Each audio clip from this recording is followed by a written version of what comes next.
Uh-oh. Are live here with Derek Bennett. That's me speaking of myself in the third person, as 45 did. I learned from the best of a Theologica. And guys, thanks for joining me. I want to be able to say that I have a real treat for you today. But once again, I don't. It's just Hebrew Bible scholar Kipp Davis. I'm sorry. I'm sorry to be wasting your time like this. We're gonna get this over with as soon as possible so that you can get back to whatever more important things you were doing.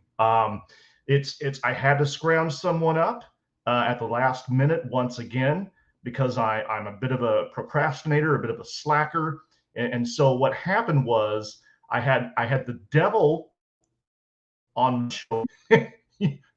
You should get Kipp Davis, and then an angel on the other shoulder, and he said, "Yes, get Kipp Davis."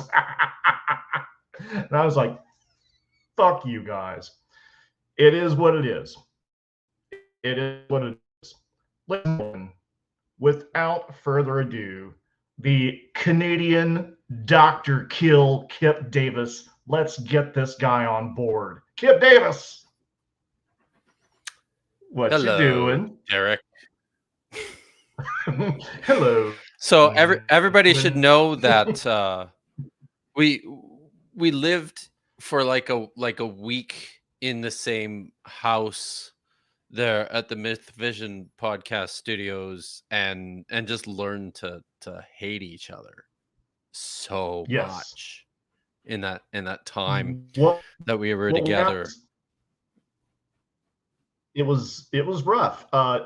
Derek Yeah. would wrap up his work for the day, and then he would venture off upstairs to unwind, unplug, and play his video games.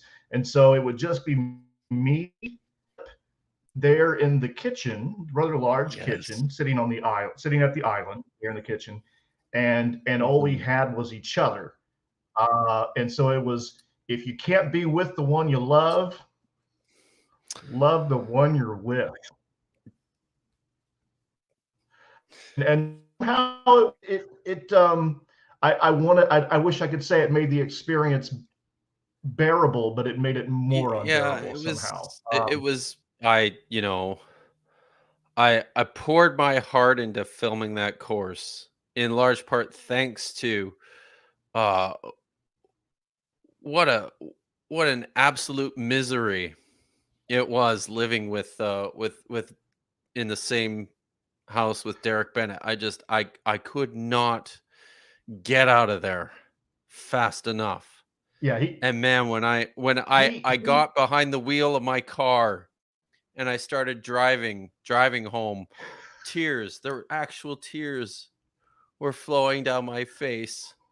And I felt like Jesse Pinkman. we heard you we heard you tear ass out of there. And I turned to Derek, I said, I didn't know Canadians could drive like that, eh?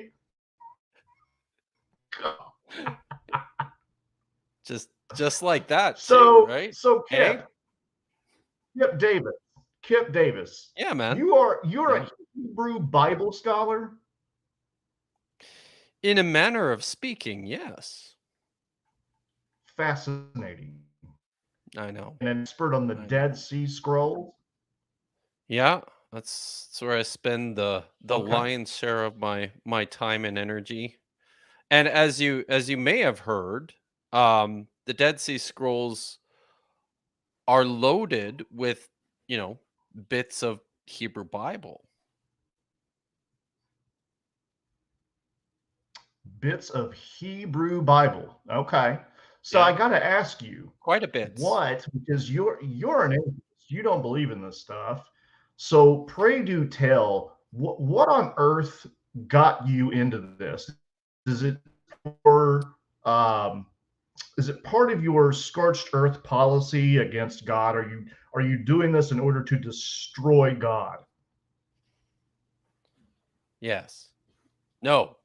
No, absolutely not. Uh, much to Knew my it. mother's chagrin, it is no longer about it is no longer about defending the faith, but it once was. You know, Mhm. I was once a believer, and I ended up in grad school as a believer, and I started my PhD as a believer, actually.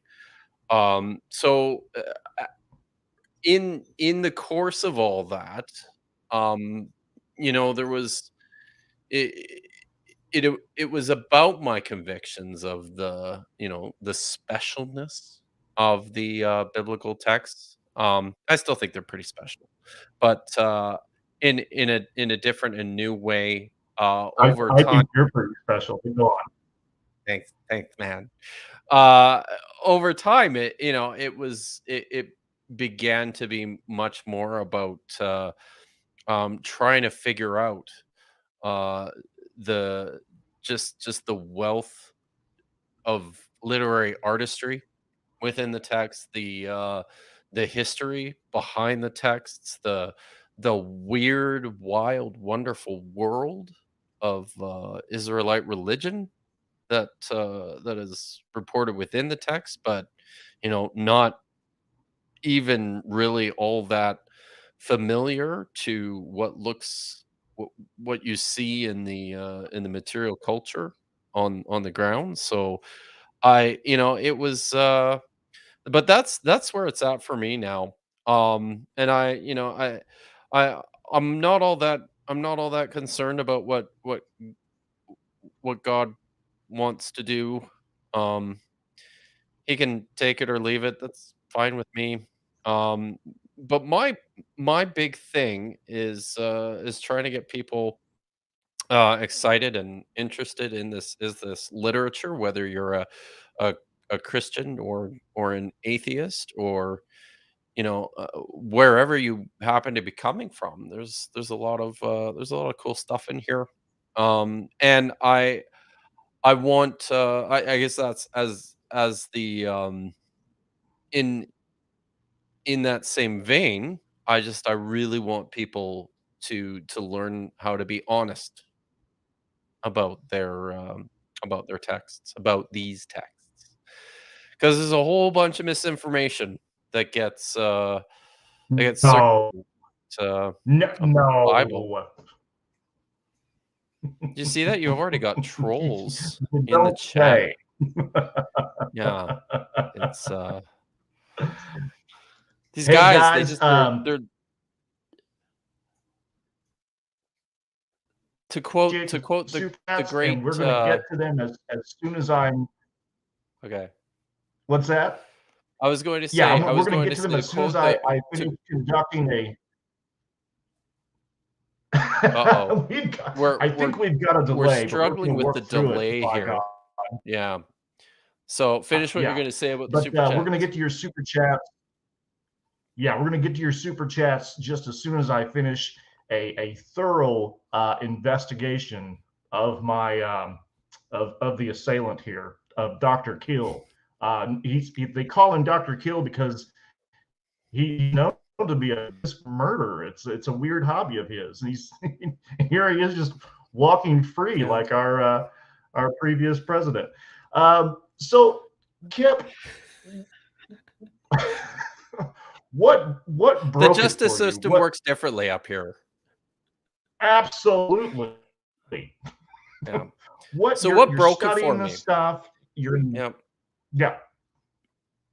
Uh, it's not one thing, right?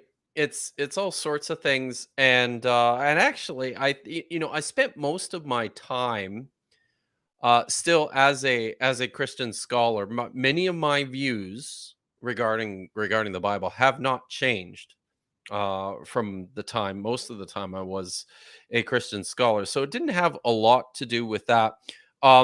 It certainly had an effect on shaping my thinking. I was in a call with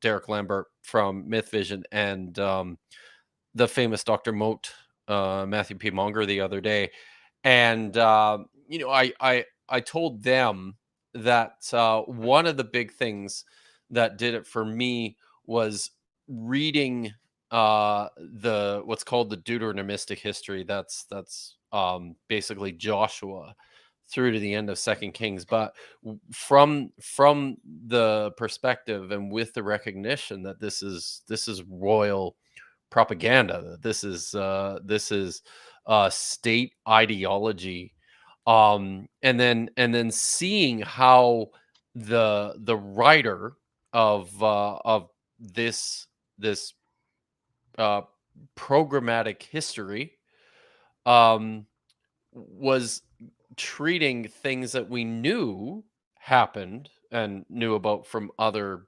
records from other kingdoms, to go, wow, like this is all bullshit.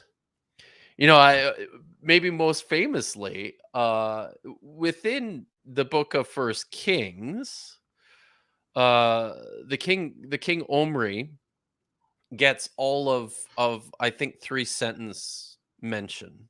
Omri succeeded to the throne. He ruled for 40 years. He built the ramparts of Samaria. He did what was evil in the sight of Yahweh, and his kingdom came to an end. And the text moves on, and that's it.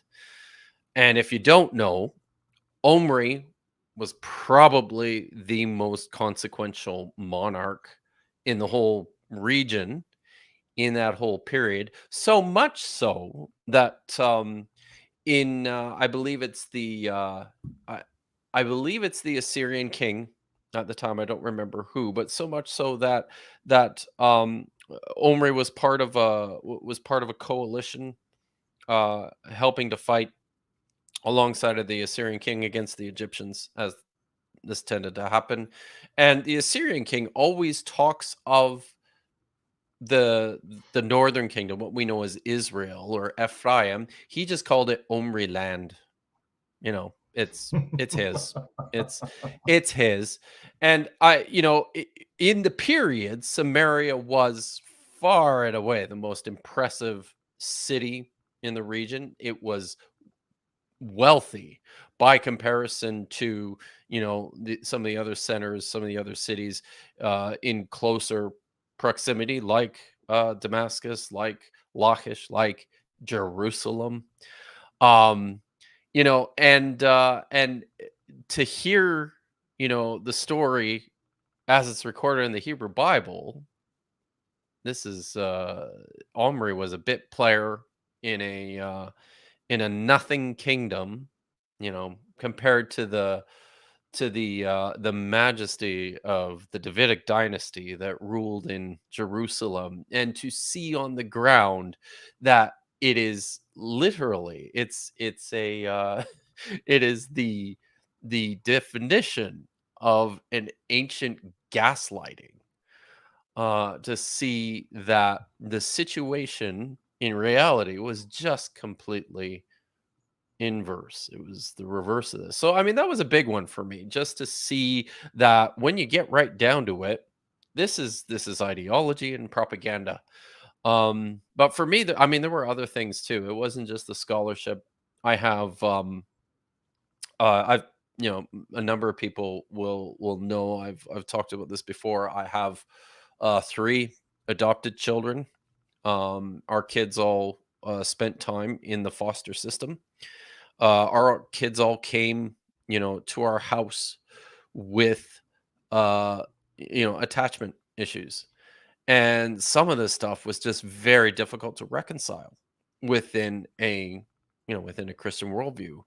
One of the things that's most prominent for us was that my second oldest son, who's now in university, uh, he when he was a kid, like 5, 6 year old boy, um, couldn't get him inside a church building because he was so scared. And he was scared of hell, and he was scared of death, and Mm. all he could think about inside the church building was hell and death. And you know I think for both my wife and me, just to see things like this, helped us to see our own our own religious thinking, our own ideas with regards to church in a new way and a new perspective. Um, so yeah, it was one of those things that took years, right? Like I don't know if there was a moment. It was over the course of a long period of time. We just drifted away, Yeah. and and here we are. I'm a much happier person now that my Sundays are free. That because I knew, of course, that there had to have been, academic historical reasons for your, gradual deconversion, but I didn't know about this particularly momentous life event as well. So that's interesting here. And kudos to you. In all seriousness, kudos to you for doing the adoption thing. That is truly amazing. My own mother did that, so I've got mad props for anyone who does that. Question for Nice. you. Yes, sir. Question. All right. I'm not fucking around with this question. I want you to understand that. You know Hebrew. A Does little bit. Hebrew have any consonants? Yes, it Are does. there any consonants in Hebrew, or is it all just vowels? No, it's full of consonants. 22 of them, in fact. Is it? Can you speak just a little bit for us? I'd prefer not to. So, because I suck at it pretty bad. The speaking part, I can As you read do it most things. okay. Oh well, you know. So Okay.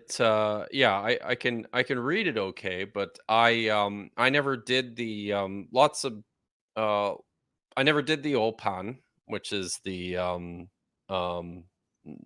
the system that they use for learning conversational Hebrew.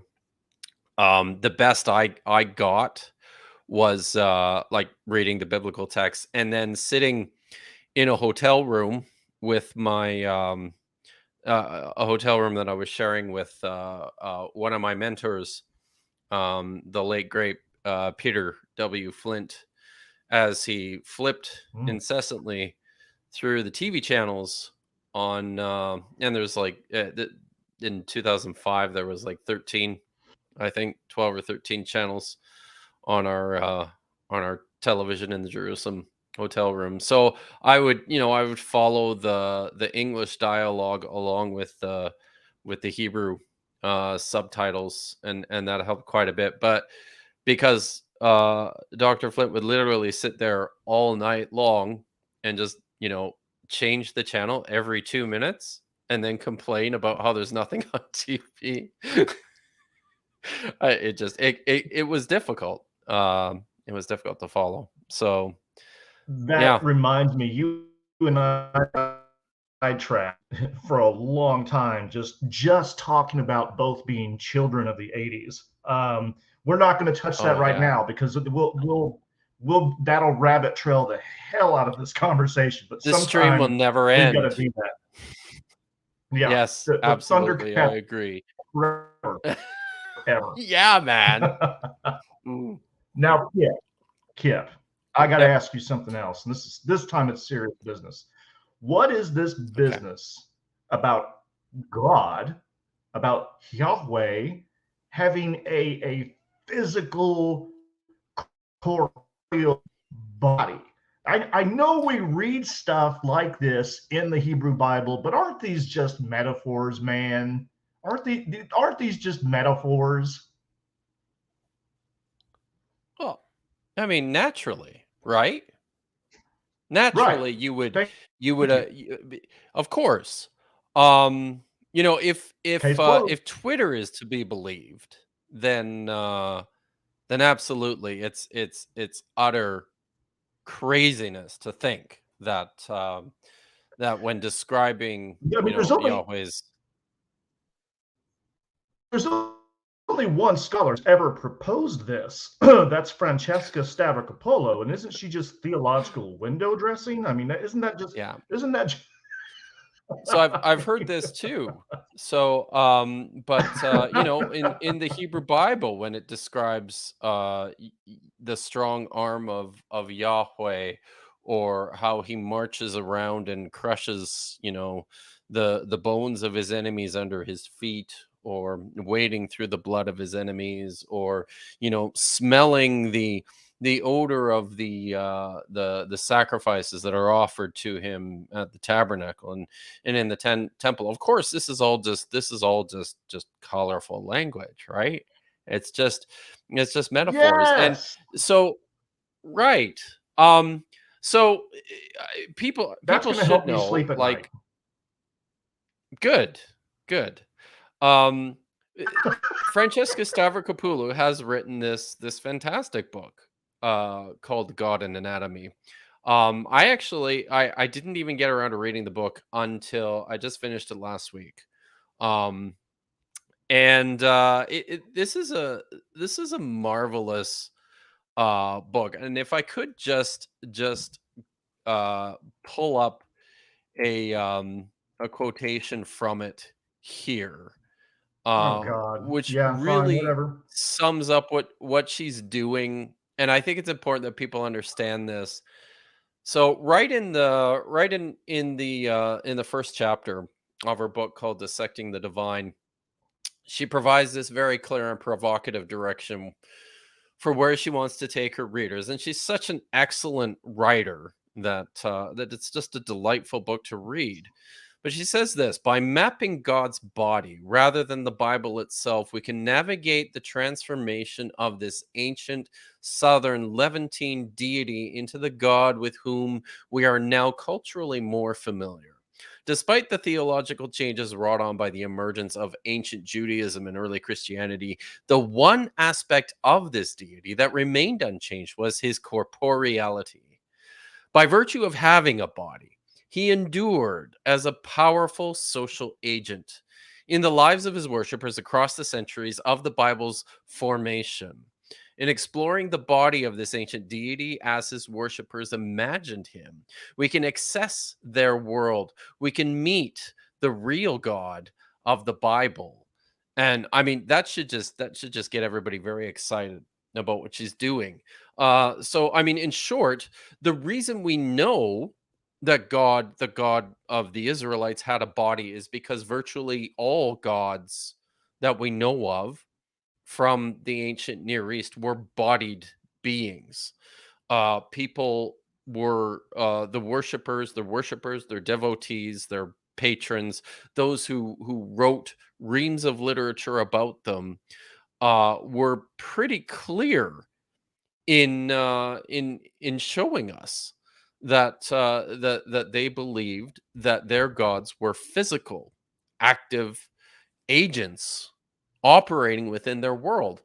Now, the problem comes through just the veneer of hundreds of years now of this Platonic type of thinking, which has so dramatically affected the way that we as Westerners think about the cosmos, and when we were believers, the way that we constructed our ideas about who God was, what he did, and then how the text describes him. So everybody can see that the biblical texts are loaded with these physical descriptions of God. In Genesis chapter 3, he walks around in the garden, and in Genesis chapter 15, he meets um, Hagar at a well and has a conversation with her. In Genesis chapter 18, he sits down in a tent with Abraham and has a meal. He eats with him. And then throughout the prophets and the Psalms, they're always talking about the strong arm of Yahweh and his, and the actions of his feet and his legs and his ears and his eyes. Of course, this is a God with a body. Um, but when we've been so conditioned to look at these texts and then to think that this is all just metaphor, that this is all just poetical language used to make something transcendent more relational, when really it's the opposite is the case here. And so I am, if anybody who follows me on Twitter, all 13 and a half of you, uh you'll know that I kind of got into this because there's a gentleman who blogs. um he calls himself the blue collar Bible scholar. His name is Joel Edmund Anderson. He's a guy I've never met. This guy, which is interesting because he and I actually overlapped at the same grad school uh for a year. I graduated in 2002, he graduated in 2003, uh from the same My master's God, you're program. old. And it's Jeez. not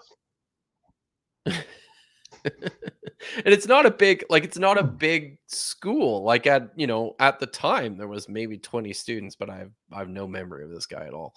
But so in his blog, he is committed to writing it's a 9-part 25,000 word analysis of Stavrokopoulos's book, in which he spectacularly, from the very start, amazingly, just completely misses the point, and is convinced that his modus operandi is this: that the only way that you can realistically approach the Bible is through the final form of the text, and that everything prior to that is just inaccessible. It's just a mystery. We should just leave that alone and just work with what we've got in the final form of the text. And while the textual descriptions of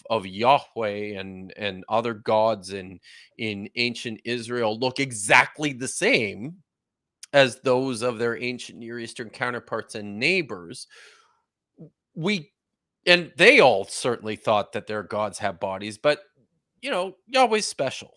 Um, where the Hebrew Bible is using the same language, they're doing so because they just, it's all they could do. But we just know that this is all metaphor, and this is all poetry, because you know this is a God who acted in history. So he, yeah. So, Like during anyways, the Holocaust, right? yeah. Pardon? Like during the Holocaust, right? Oh, That was some of his best. I didn't say it. Too I'll let you soon? sit on that one, man. Hmm. Yeah, But it's, I the tell you thing that.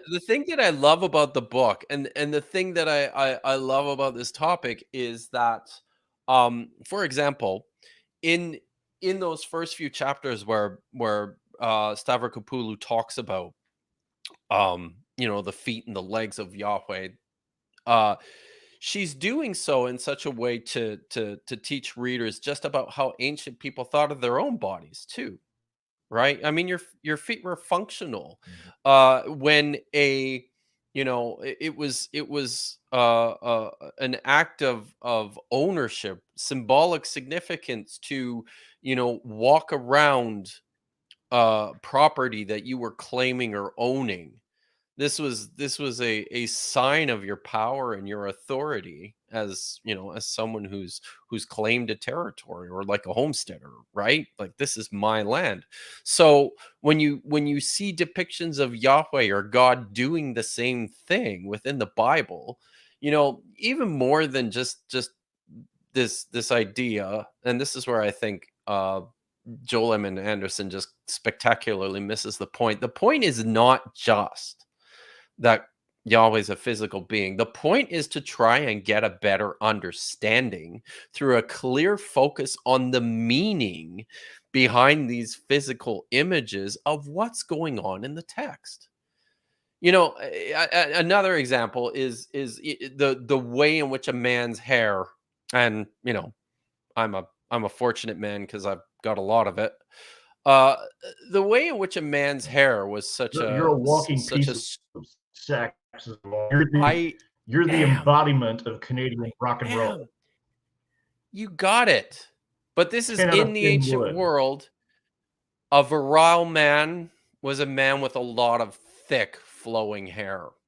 So, you know, when the Bible talks about men's hair, and not just God's hair, even though it does that, but in the Bible where it talks about men's hair, these are not mundane descriptions of a person's appearance. The text is saying something meaningful about who this person is by virtue of his appearance. So it's a wonderful book, and people should read it. And I hope you learn something through reading it, more than just about the body of Yahweh, but learn something about Israelite religion, learning something about the history of the people. Because she spends so much time within this book um talking about that stuff. It's great. So And one of the things I love about it also is there, especially toward the end of the book, she discusses why it is historically that we did come to understand the biblical God to be a more a loftier, yeah. spiritual, ethereal figure, and how it is that these corporeal images were transformed Yeah. into metaphor because of the fact that these Hellenistic Platonic ideas were grafted on to the image of God during in the wake of Alexander the Great and the Hellenistic age. There are Yeah, totally. historical reasons why that image was changed. And Absolutely. beautifully. It is, yeah. She illustrates that just exceptionally well. Um, and this is something that changed not just through shifting thinking as a result of the exposure of uh Israelite religion to Hellenism, but from an historical perspective too, circumstantially speaking, and this is something that I get into in particular in one of the lectures of my course. One of the things that I like to track is how the circumstances of the destruction, the end of the kingdom of Judah at the hand of the Babylonians, the exportation of the exile, the exile of uh all the power brokers of this kingdom to Babylon, uh and this sudden feeling of alienation from your home, and this sudden feeling of uh shame from the defeat, really, of your God at the hands of these foreigners who came from far out in the well, for them it was the north, right? Because they came, had to come um down the valley, down the coast, Uh, so the Babylonians quite literally came into the house of Yahweh, took a shit on the floor, and then tore the place up. Right? Like, what does that do to the mindset of these people who, for at least a couple hundred years, have had such a have held so tightly to this close association of not just their success is not just tied to Yahweh's presence in the land where they live, but it's also tied to his the stability of the ruling family, the family of David, who's been in charge, for decades upon decades, maybe a couple of centuries, right?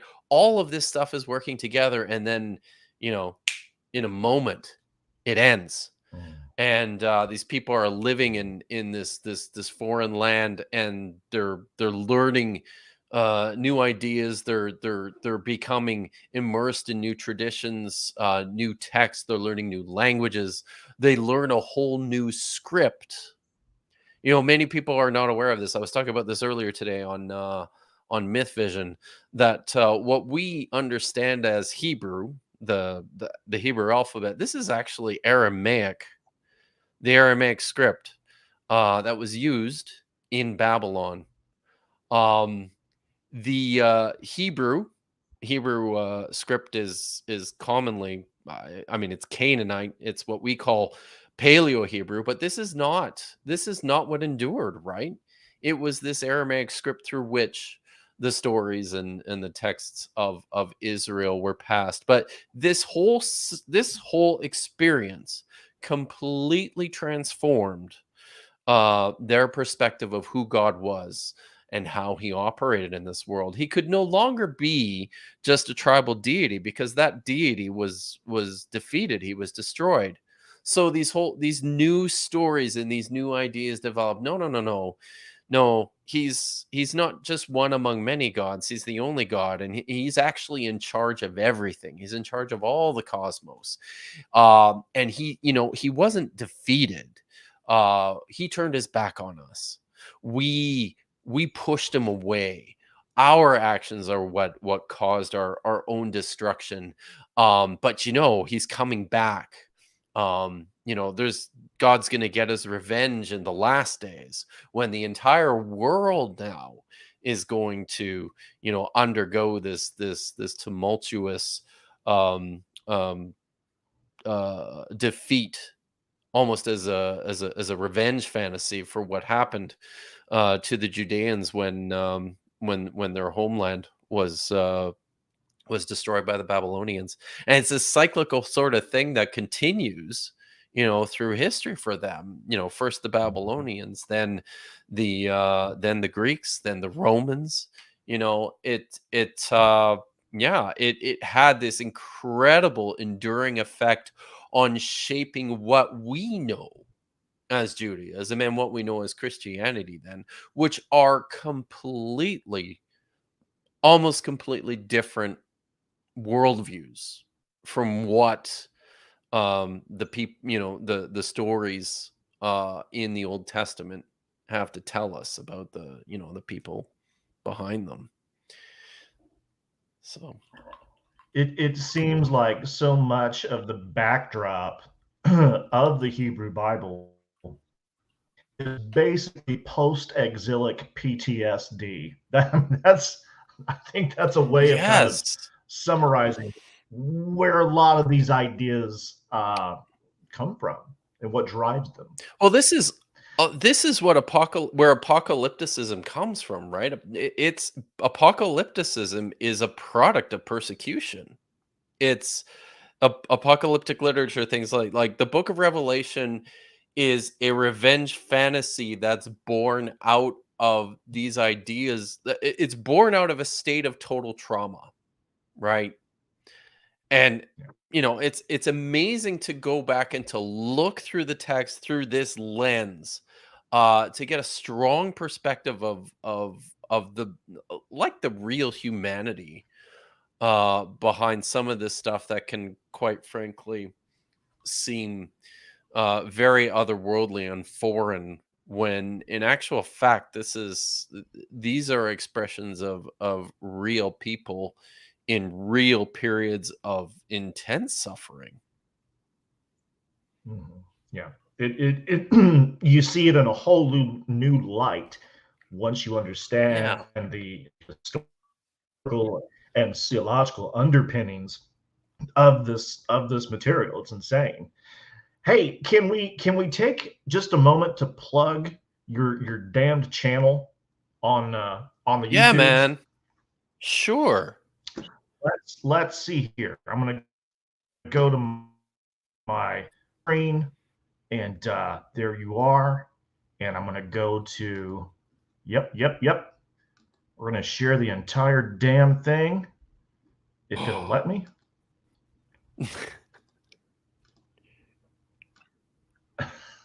You're not gonna Oh, of break your course I'm router, here. are you? Entire screen share. Now, let's see. Here we go. Entire screen share. It's not letting me do it for some reason.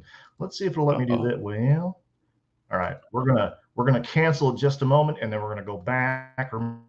Remember, do bear with me. Share screen. And what? Oh, here It's we go. not working. I was missing a Oh, clip. there we I go. was missing a clip. Oh, Here we go. Okay. okay. So here There is it is. Kipp Davis' official YouTube channel. As you can see, he has only 20 videos, whereas I have 75, and he has over 2,000 more subscribers to me. That hacks me right off. That It look, should. I'm not the kind of It guy who's really should. happy for others. I am enraged and jealous every bit as much as Yahweh Yeah. Elohim. But anyway, guys, as you can already tell, just listening to this man, he knows his stuff. Hey, there's my boyfriend right there. Good old David. Those Now guys are disgraced those guys are the Egyptologist straight David A. dope. Falk? But yeah, Oh, now disgraced Egyptologist David Falk. That could take us down a whole other rabbit hole. Believe you me, we'll have to do another one of these shows if oh I can yes. stomach it. Um, but yes, guys, subscribe to his channel and get on this train. I'm telling you, you won't be sad about it. And while I've got my share screen open, Kip, something else I wanted to take a look at. Aren't you Oh. just a vile clown who wants to rule the road? Is this not you, sir? Is this not you, I sir? love that picture. Huh? I love that picture. I So I let's think let's that talk about do you wanna talk let's about the talk clown? about the so what the just briefly let's go over the uh on this. Um, One of the things that you get into, as well as other biblical scholars, Hebrew Bible Yeah. scholars, is the innate polytheism of the ancient Israelites. That they Yeah. emerged from this indigenous Canaanite anyway. We even know from DNA now that these guys were directly related. Um, The Canaanites, and man. so there is this sort of there's the vestiges of ancient Canaanite polytheism are real. And one of the best examples of this that you discussed brilliantly is Deuteronomy 32. In fact, let's go Yeah. ahead and let's share that damn screen again because I want people to damn see this.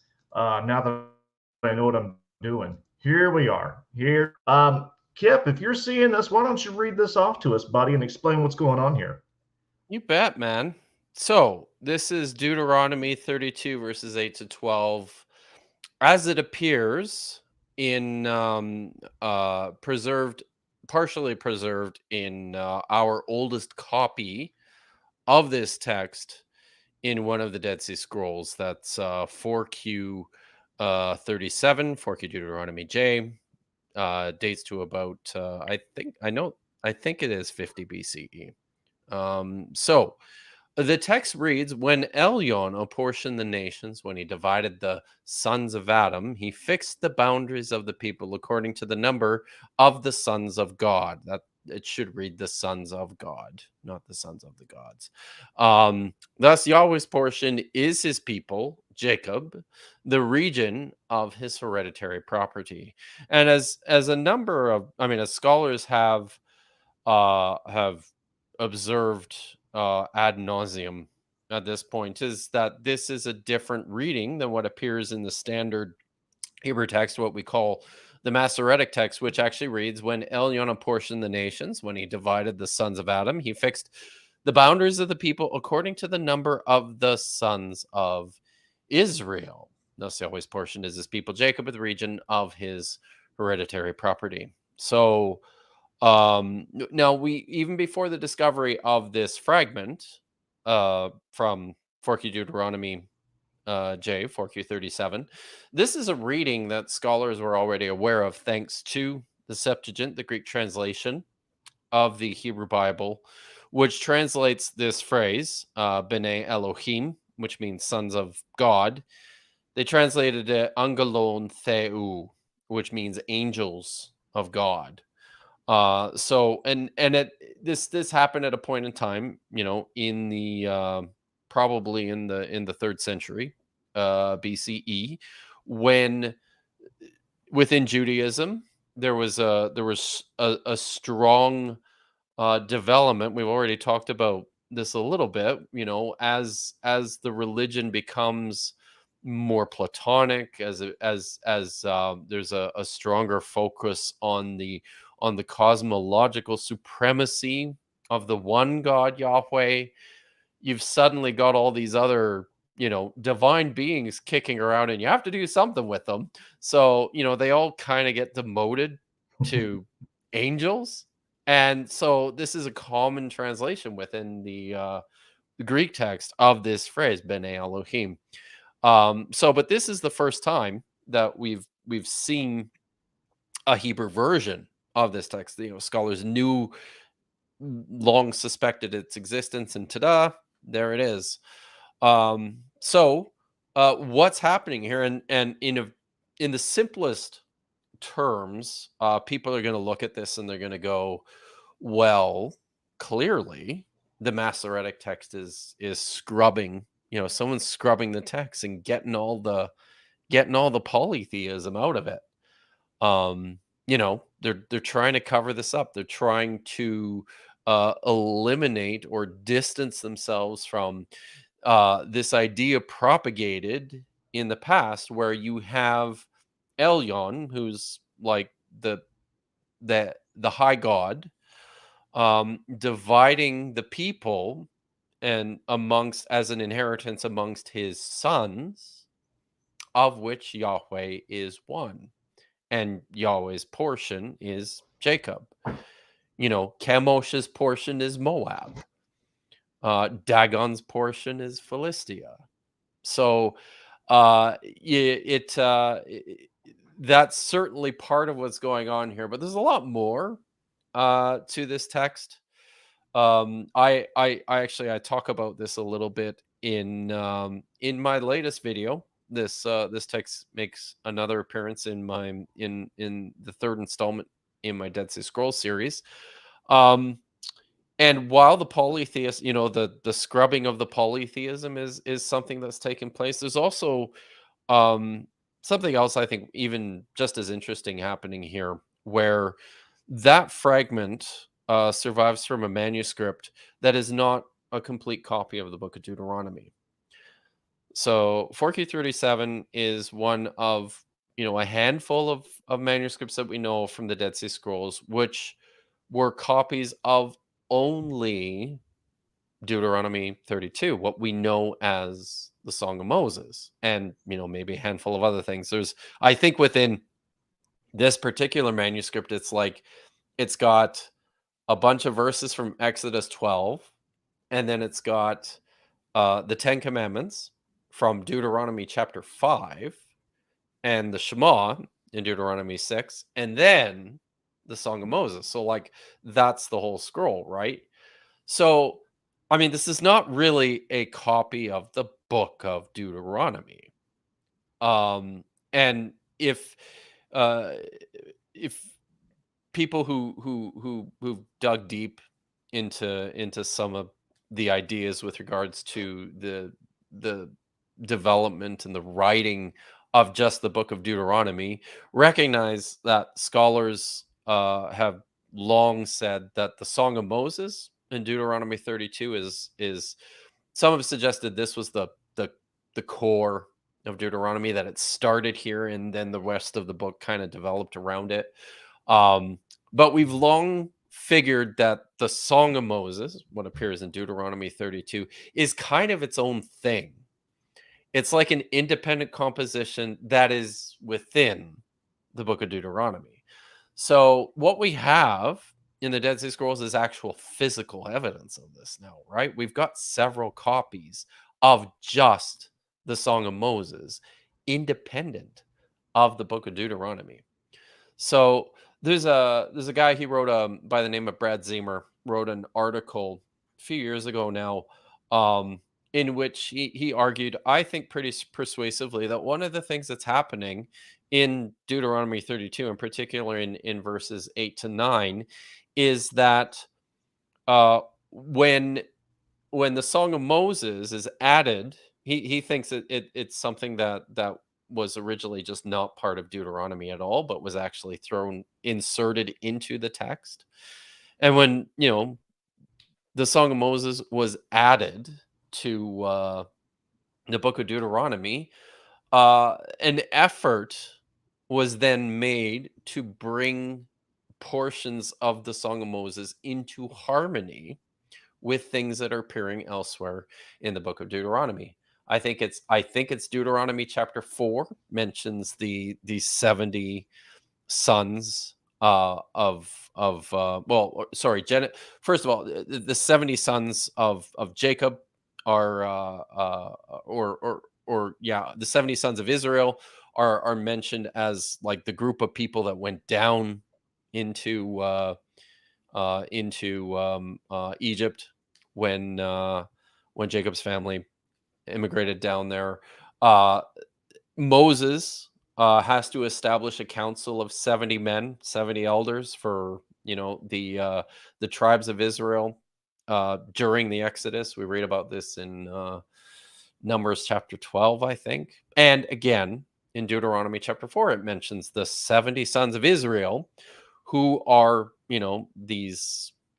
it's like this core of the nation. It's a very important number for these people. So what's happening in the poem is, you can't have I mean, it's the polytheistic thing is something that they're certainly trying to distance themselves from, but more to it, they're also kind of crafting this narrative into something a little bit different, where now it's the 70 sons of Israel who have upon whom the boundaries of the nations are now established.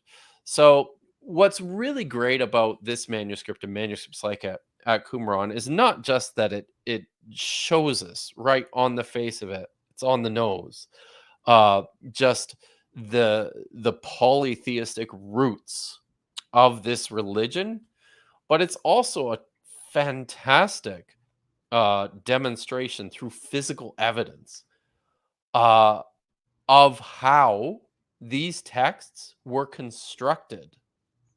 You know, uh, something like the book of Deuteronomy was not written whole cloth.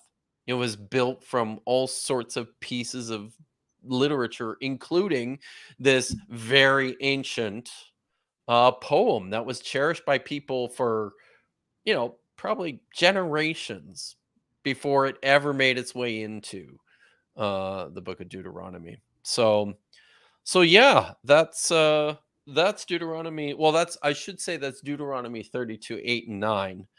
There's another manuscript as well, which attests to, in my opinion, it's even more interesting.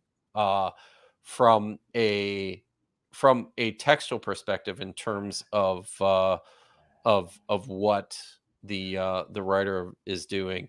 Did you probably didn't plan on looking at that one at all? Did you? Is that Deuteronomy 32:43? That's a verses verses 43 and 42 and 43. So that one, Yeah, I think yeah. that one's even cooler. Are you gonna pull Let's that up or let's yeah, let me see if I can find that in your yeah, oh yeah. All right, so we're going to share there the it is. screen here Just show the again, folks. picture. Yep.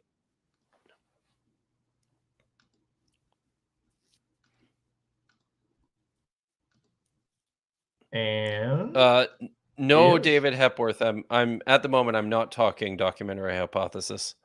Right, here we go. So this one's pretty wild. Now you can see uh the fragment on the right there. And the text is written, it's like in this teeny little narrow column. Uh so this is the text here is poetically arranged. Within Hebrew poetry, Hebrew poetry is constructed through what's called parallelism. That's two or sometimes three uh, parallel statements that are organized into pairs or into threes. Um, so this one's organized into pairs where you'll say the same thing and you'll say something and then you'll repeat it using different words. But each little stico sits on its own line. I think it's pretty cool.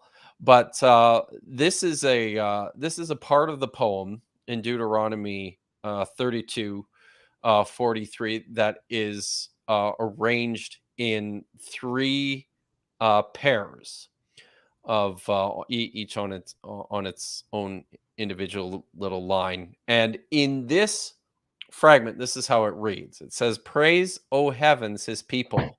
Bow down before him, all you gods. For he will avenge the blood of his sons and take vengeance on his adversaries. He will repay those who hate him and cleanse his people's lands."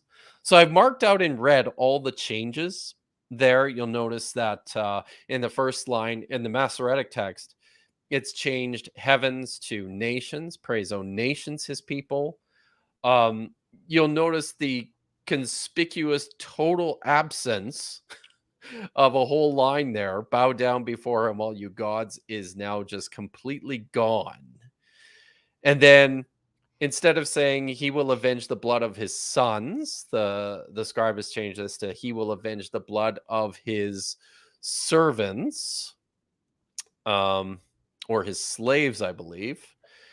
And then he will take vengeance on his adversaries. And then he pulls out, just eliminates another entire line of the poem and finishes with and cleanse his people's land. So, I mean, there's substantial editorial activity taking place in the text at this point.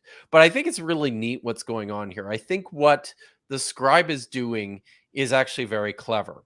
So, and I think this is all about eliminating, polytheistic elements within the text. So he's got to, at the start, he changes it, makes it sort of naturalizes the text by changing heavens or skies to nations. We're not dealing anymore with like this cosmic um this cosmic realm, right? We've brought it down to earth, and he's got to eliminate that whole line about bowing down to him, all you gods. He's just got to pull that right out. Can't figure out what to do with it. And then he's going to change, sons to servants. So from our perspective, we might be tempted to think, good, he's done. That's it. He's fixed the text. No, because this is a piece of poetry, right? So now what he's done by eliminating that one line, he now has upset the poetical structure of the whole thing. So instead of three pairs of parallel statements, he's got, you can see it now, he's got um, you know, he's got praise, O heavens, his people, for he will avenge the blood of his servants. He will take vengeance on his adversaries. And I believe, he will repay those who hate him, and he will cleanse the people's land. All of a sudden, this doesn't work because you've got one of these statements that's sitting on its own. That's the um praise O heaven is which one is it? It's the avenging the blood of his sons and his adversaries. It's kind of sitting there on its own, right? Uh so in order to fix this, he has to eliminate another of these stikos, which is what he does. He takes out that whole fifth stanza. He will repay those who hate him. And in so doing, now he's reshaped the poetical structure in a very clever way, I think, and kind of created a chiasm. Now, a chiasm is a literary construction where from a thematic perspective it kind of uh, does like an A B C C B A sort of comparison. So this is what he's got now. He's got praise, O nations, his people. So for he will avenge the blood of his servants. So you've got nations and people in the first line now, right? You've got vengeance in the second line. You got vengeance repeated in the third line. And now again in the final line, it's back to people and land. So it's actually pretty brilliant, I think, the way that he's fixed what for him was a real problem.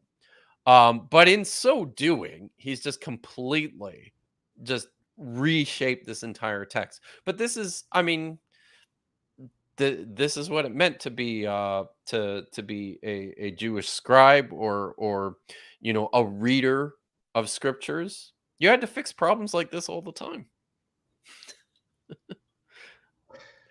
So yeah, this is in short, they are streamlining the pantheon due to Yep. cultural and historical current and a way toward monotheism, and that's going to require some alterations to the text. I was watching Bart Ehrman recently talking about textual criticism in general.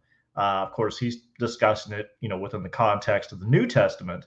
But as he explains, what is when you're trying to determine what's the original and what is the alteration, the inference to the best explanation is what would a scribe have most likely wanted to Yep. change. Yeah. So this makes sense alongside that paradigm where you're now streamlining the pantheon and transforming polytheistic or monolatristic views into a more monotheistic paradigm. And I think you said something important in terms of like Deuteronomy 2:8-9. There's a precedent for this, for other gods being receiving as an inheritance a particular plot of land. This happens with Kimash. I think you said with Dagon as well. So there's precedent standing this kind of motif, correct? Yeah. Yeah, exactly.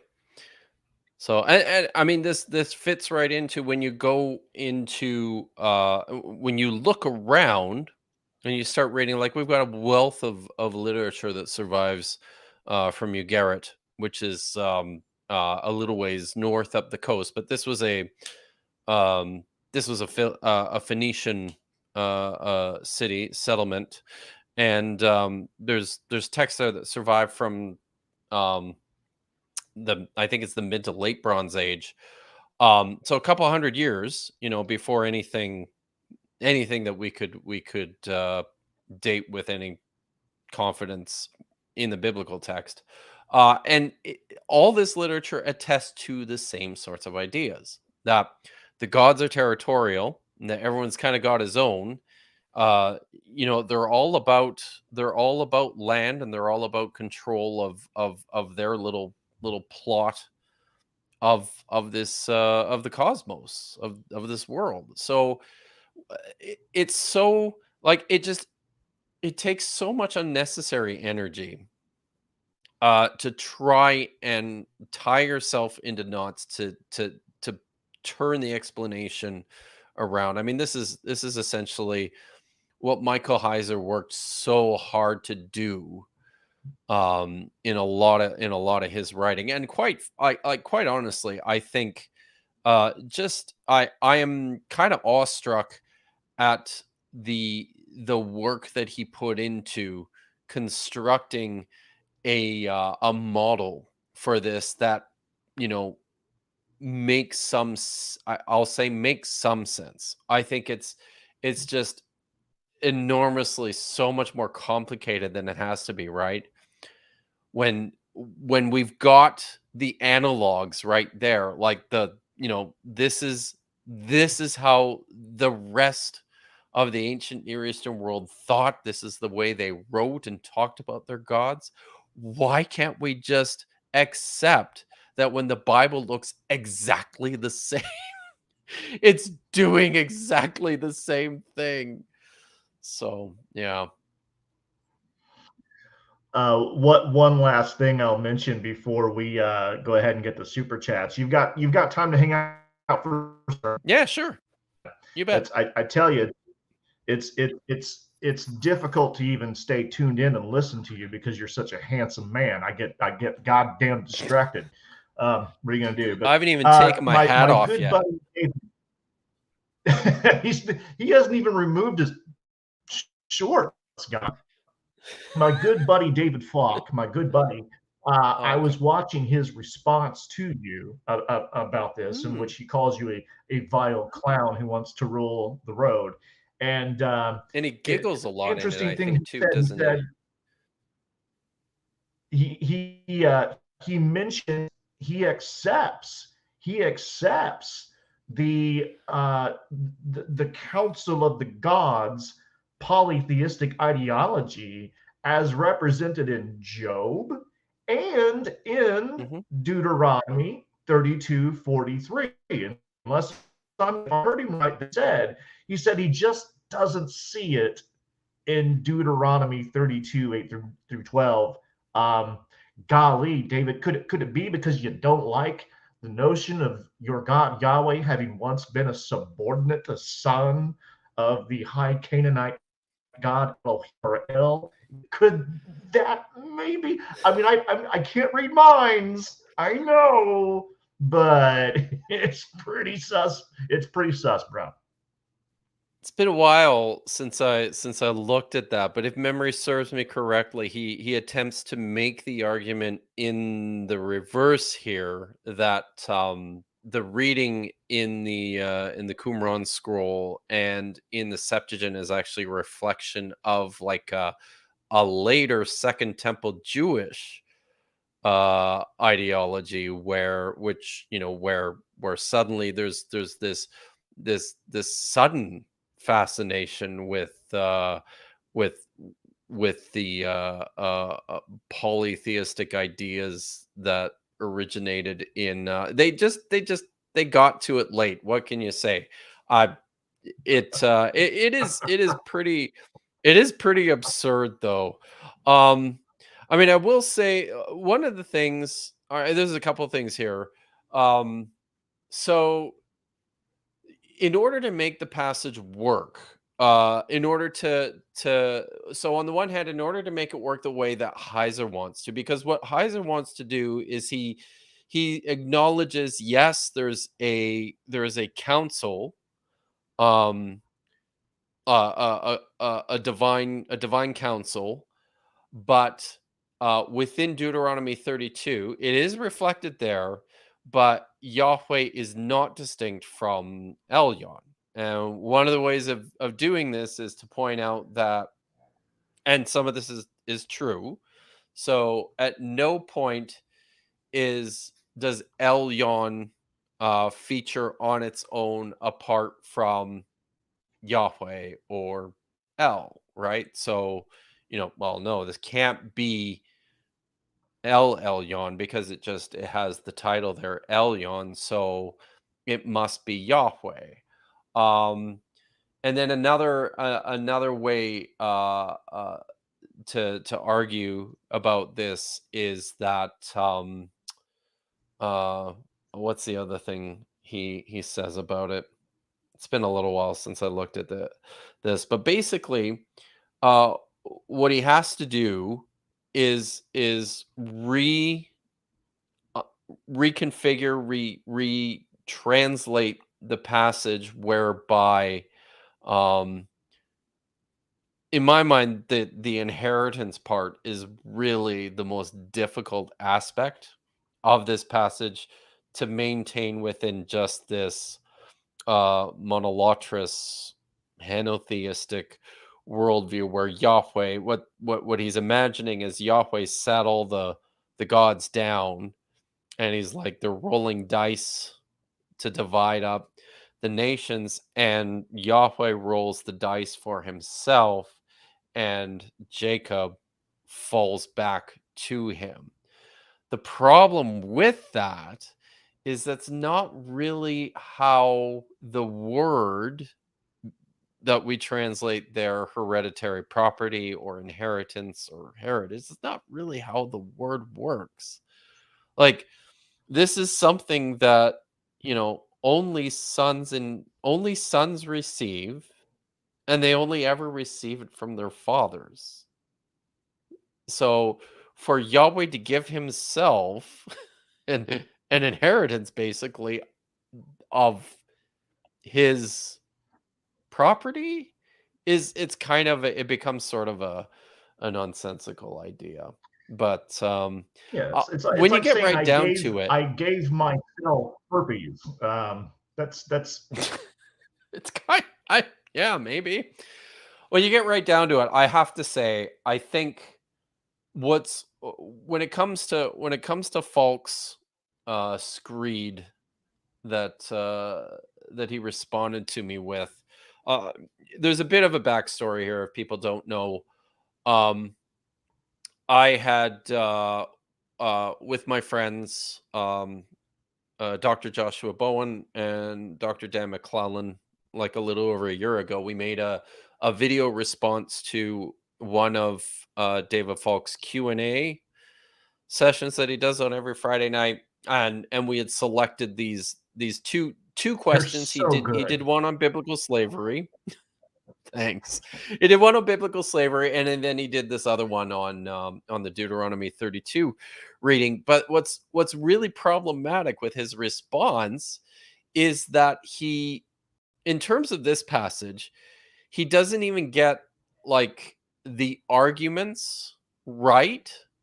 He doesn't understand what scholars are clearly arguing, because he says in his response, he says, well, this is what scholars are doing is they see Yahweh and they see El, so they think this is a documentary hypothesis sort of thing, which is not at all what any scholar thinks is going on.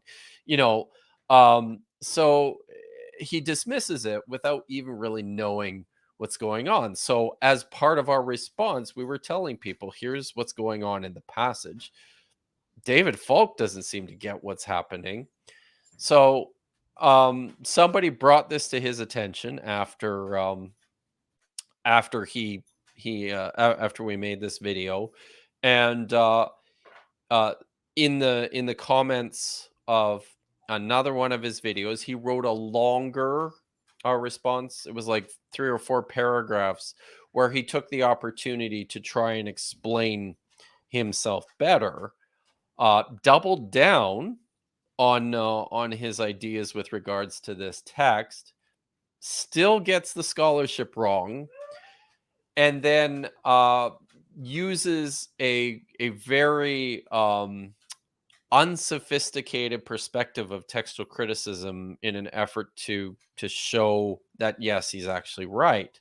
So, and at that point, I decided, okay, I need to kind of nip this in the bud. So I wrote a 7,000 word essay and published it over at the Amateur Exegetes, very good blog.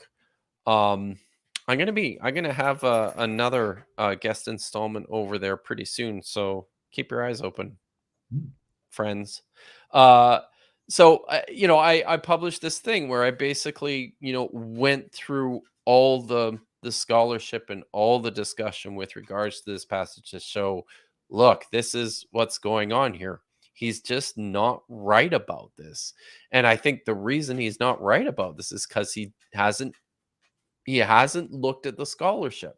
He doesn't know what's really going on. And that could probably have something to do with the fact that he's an Egyptologist and not a biblical scholar by trade. So that's where it began.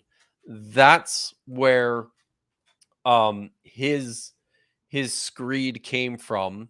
And when you get right down to it, I think ultimately this ended up being just a massive issue of pride for him. Like it blew. I could not fathom why he was so stubborn in not seeing his total failure to see what scholars were saying about this particular text. So I haven't it observed that with him myself. I haven't observed that. It must just be something you're seeing because I haven't noticed that. maybe it's just me. I don't know. What are you gonna do, right? So anyhow, What are you gonna do? What are you gonna do? Bless, got some super bless his chats. pea picking heart, as we say here in Kentucky. Is that Well, something you guys man, actually say in Kentucky? yeah, yes. Oh, People here wow. absolutely do say that. Yes, sir. Yes, sir. And even in Southern Indiana, where I hail from, I think we do a little bit of blessing of the hearts there as well. Okay. Because All I'm right. I'm just barely a Yankee. I mean, just barely. This Excellent. has been Super lovely. chats. And I guarantee you and I could continue to talk for hours, but let's go ahead and wrap up this part and get to people's super chats. Let's Guys, do thank it. you for those who super chatted already. Thank you for your patience, for hanging in there. And we're going to go ahead and take your questions now. Now, first, but this digital Hammurabi sumbitch says, I doubt that either Atheologica or Kipp Davis can explain the origins of the 7-day cycle of child sacrifice as it ascends the ladder in Genesis 22. Studies by hat size. Well, I mean, I don't know. nothing Do good you want ever to take comes a from this stab guy. at that? He implicated you in there with me, so I feel like yeah. Origins of the 7-day I cycle can't child. This digital Hammurabi I guy, can't love he's saying all here. over So the my only place. option is to kick his ass. Do you know where he lives? I I I don't, but I bet we could just if we just drove around randomly and threw rocks at people's He'll turn up. windows, yeah, we'd find him eventually, right? So we're We'll find coming for him. you. We'll find him. We're coming for you, Dr. Josh. We're gonna get in our. I'm gonna get in Coming my for you. car. I will drive down to Kentucky. I will pick up Derek, and then I don't know, we'll do like a grid pattern, and we can. The United States isn't. I You think he's ever in the had your U.S. good old country ass whooping? It's not that big. I can't think. It's smaller than Canada, so you know that's what's happening. Myth Vision Podcast. Thank you for the super chat, buddy. Do you think Oh discovering the yeah. nuts and bolts to ancient Israelite religion really impacted your faith in God, Dr. Kill? What did it? Was that a sex question? Feels like it. Feels like it was. Um. Yeah. Vision So I mean, Podcast, so yes. I talked a little bit about this at the beginning, but I'll come back to it. I mean, it certainly had an effect, right? I talked about like the Deuteronomistic history and how much that enlightened me to the idea of royal propaganda and ideology within the text, which has totally shaped the way that I read it moving forward, and made it much more interesting and made it make a whole hell of a lot more sense, right? So but that absolutely played a role. Sorry, my poor dog is sad because my wife is out in the front driveway. But so if you'll bear with the dog noises. Sorry about that. Um No, so it's the just yeah, so I mean there's that going on. I think, and it, as I mentioned, it was a progressive thing for me. I have a few. There's a few moments that I recall while I was still an undergraduate, before I even got to grad school. I remember um, being confronted with the idea, the fact that Asherah was an active part of Israelite religious practice, and there was an Asherah pole in the temple. And this wasn't necessarily a bad thing. This was just what commonly happened, right? It was only much later that these sorts of things got were condemned. So, um, coming to recognize that all the condemnation of all the terrible sins of going after other gods and going after the Asherahs was just a tiny little group of priests, you know, decades after the fact, whining about just what everybody had always been doing the whole time. Um, so yeah, there was that, and there was the stuff about the Deuteronomistic history. I think, when I started my PhD, um, I probably is really when I probably confronted a lot of the critical scholarship with regards to the Gospels more head on, and just the idea that the evidence we have for pretty much anything, certainly for a resurrection, was just so poor. It chips away, right? Over time. Like, this was, for me, this was a 20-year process. It probably came to a clincher for me when I was actually on a phone call with a reporter. And this would have been in it would have been after 2017, because I was talking to a reporter about my work in Dead Sea Scrolls forgeries, right? And he, in the course of our conversation, it was a long conversation, and he's a good reporter, so he's working his best to develop a rapport with me. At one point in the conversation, I mentioned to him how I spend a fair bit of my free time um, watching atheist Christian debates on YouTube and counter apologetics kind of stuff there. And he just said to me, he says, "You're a believer?" I said, "Yeah." He says, "So," he says, "the only people who do that are atheists."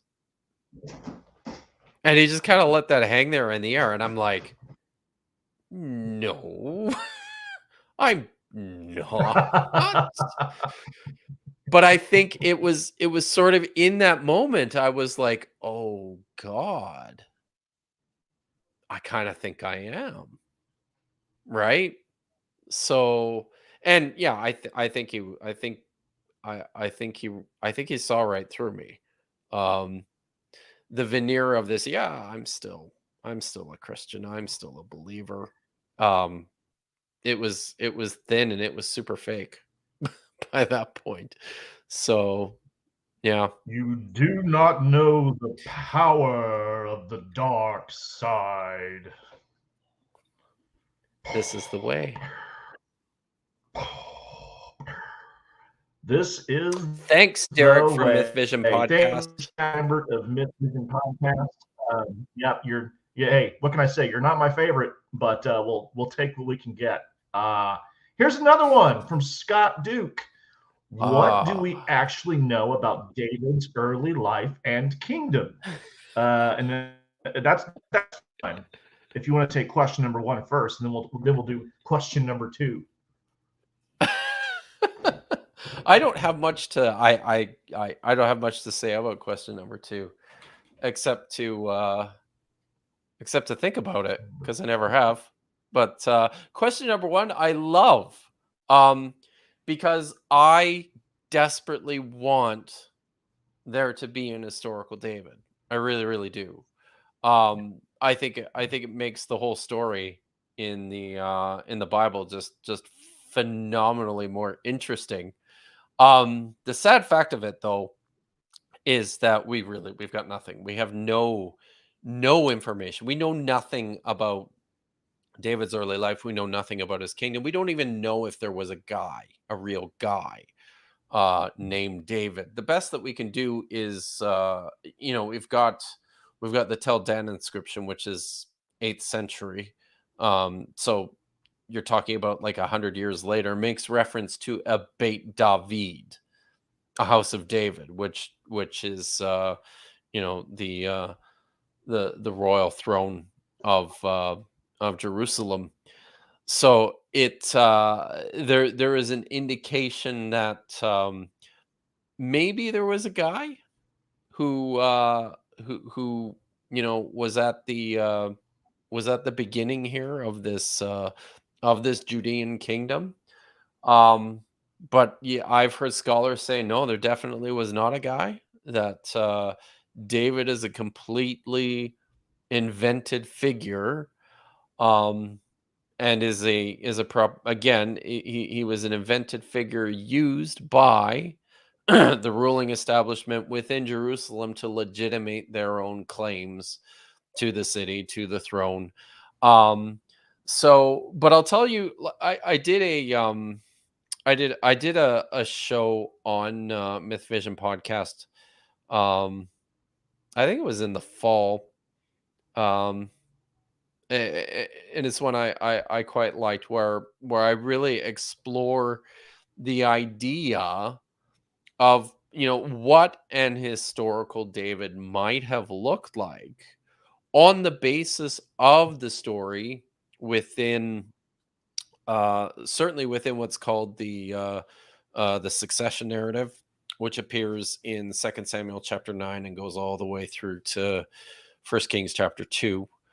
But then also looking at, there's a very interesting, so there's maybe not so much an interesting, on the surface of it, it doesn't look really interesting, but there's a story in Genesis, I think it's 38, that seems to just sort of interrupt. It's there right in the middle of the Joseph story, sticks out like a sore thumb.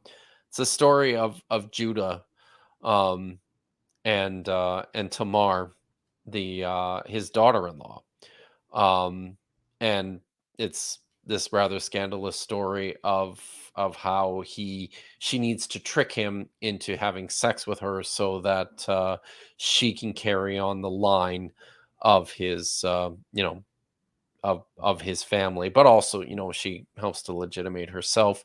Um, a couple of a handful of scholars have looked at this story and then looked at the succession narrative in 2 Samuel, and said, hey, it's very interesting that the names of all the characters in this story in Genesis 38 sure do look a whole hell of a lot like the names of all the characters in the succession narrative, um, just with a few small alterations in the Hebrew text, and not without going into it. So I do this exploration of what the Davidic kingdom might have looked like, and it's pretty. I think it's pretty. It's pretty wild, because one of the whole points of the succession narrative, as it appears in 2 Samuel, is answering this question, this very, very important question as to who the legitimate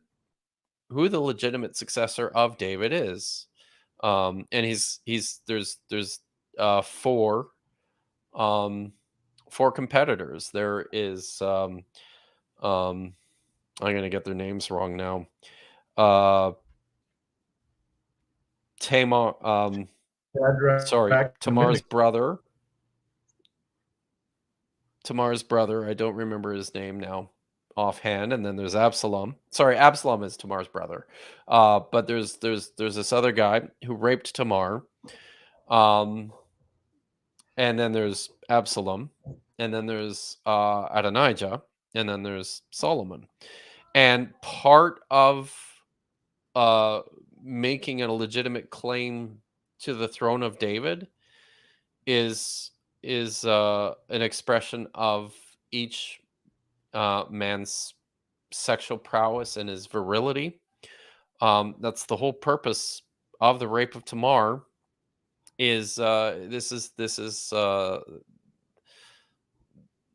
So Amnon, thank you, AL guys. So this is Amnon's power play to rape Tamar in an effort to basically show his quality as the rightful successor of David. Absalom famously takes David's whole harem up onto the top of the palace there. In front of, it says, all of Israel, he pitched a tent and then, rapes his entire harem. This is a power play. This is establishing your quality. I am the right next ruler of the kingdom. And in all of this, David succumbs when he's unable to get it up anymore. Even he's become so impotent towards the end of the story that even the most beautiful woman in the kingdom, the Shulamite maiden who's brought to him, he can't have sex with her anymore. And this is a sign in this story that his time has come to an end. Excuse me. And and then Solomon and Adonijah have their whole thing. But I say all that to say, sorry, we don't really know anything about the life of David and the kingdom of David, but there's some pretty great stories in there where if we track those on to a model of history, it's a pretty interesting history. So sorry. It hits home too, because it reminds me of my own impotence and glaring lack of virility and masculinity. It's really sad. I could go on about it for hours. Also, we know, you guys ignore Dr. Kipp Davis. We know that there was, for sure, a historical David, and we know what he looked like because Michelangelo made a sculpture of him while he stood there in front of him, butt-ass naked. That's a historical fact. I think it's life-size, too, that statue, isn't it? Yeah, it's to scale. Yeah, 1-to-1. Yeah. Absolutely. I'm pretty sure. Yeah. He's a big guy. And then have any take on question number 2 here. But as to question number 2, I would answer that by asking the question, who does number 2 work for? Okay. Who does number 2 work for? Thank you. Is so that much, Scott, are we dating ourselves? Are we aging ourselves with that joke, Derek? Oh yes. Oh yeah. I'm loud and proud, buddy. Loud and proud. Zachary Lockey, always for come on, show us stuff. There he is, 550. Thank you so much, sir. It's been a long day and I didn't get good sleep. Don't have a good insightful question this time. This one's just for love, appreciation, and support. Thank you, Keep going, Zachary. my Canadian brother. Is he I'd Canadian say as well? Godspeed, but it looks like it. He gave you 5.5 Canadian dollars. Oh, that's you'll have to excuse my friend. Unless he's got this He's a little weird slow. thing where, he just likes to pay people in Canadian dollars. As far as I know, the only people who use Canadian dollars are Canadians, because, they're kind of useless outside of Canada. So. Yeah, you don't see that a lot in Japan. You just don't see it. I was yesterday, and I swear to God, I turned up every rock I could. No Canadian dollar, not one. And just like oh, what's his name? Oh, the politician who always has really great stories for, about his endeavors and accomplishments. George. Oh, I can't think of it. I can't think of it. Anyway, I was going to tie in some stupid joke about having become a samurai while I was there, but now I fucked Oh, up the joke yeah. so badly that we're just going to move on. But thank you, Lahaki, so much for the super chat. As always, I do appreciate you, good sir. Do appreciate you. Let's move on to. Let's see here. What else? Oh, just so you know, none Bell Evers says he is risen. Literally, This that's weekend, I believe, right? it's the good news. I think so. I think so. That's a I fact, think Jack. so. Yeah. Oh boy. Good stuff. Good stuff. A super sticker Hey, from the lovely thanks, Joanne. Thank Melody. you, Melody. Can I tell She's you, here, just to age myself even further. My favorite, when I was a teenager in the 80s, my Mhm. favorite thing, because I was such a lame kid, my favorite thing to do on Easter weekend, and for us it was always, Good Friday was always the first day of spring break. So we got Good Friday off, and then the weekend, and then the whole next week, right?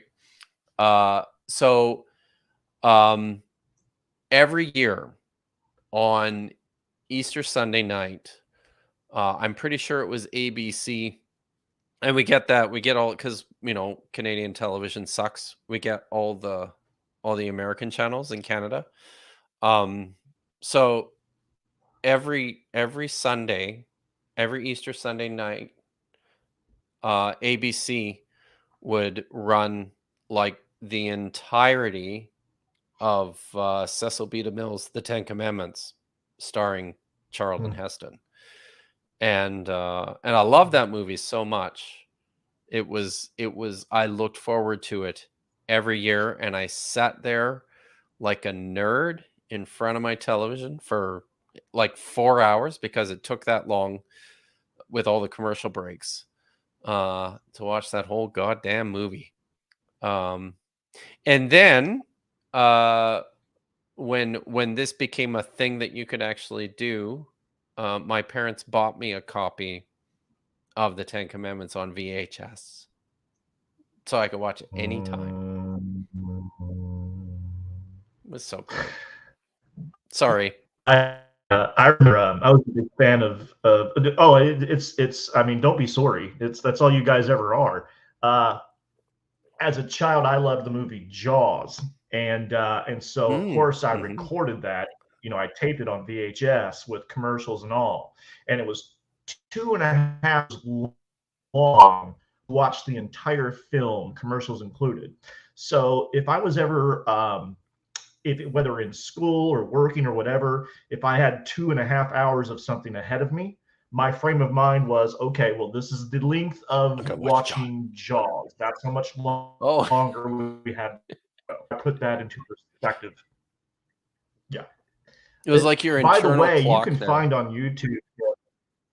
Absolutely. You can find on YouTube, there are channels just devoted to nostalgia about the 80s and 90s, and they're Oh utterly, man. so 10 out of 10 I don't, recommend on that I one. don't know if Um, you found it yet, but one of the best finds that I made last year was the 24 hours a day, 7 days a week stream, uninterrupted stream of every single animated GI Joe episode. Shut up. I'm not kidding. Huh. I'll uh I'll send you the Learning link. is half the battle. So yes, I Yeah, was, please one of do. the things that one of the things that changed my life was in I guess how old would I have been? I think I was 16 years old when we bought a second VCR. My dad did. Ooh, you guys must have been Yes, and rich. then uh yeah, yeah, dad did okay. So, but with two VCRs, you can plug one into the other one, and then you can rent the movies from the video store, and you can Mm. just make your own copies. Mhm. So, yeah. That's illegal ever. Yeah, I'm told that, Thank you but, so much, Melody Joy.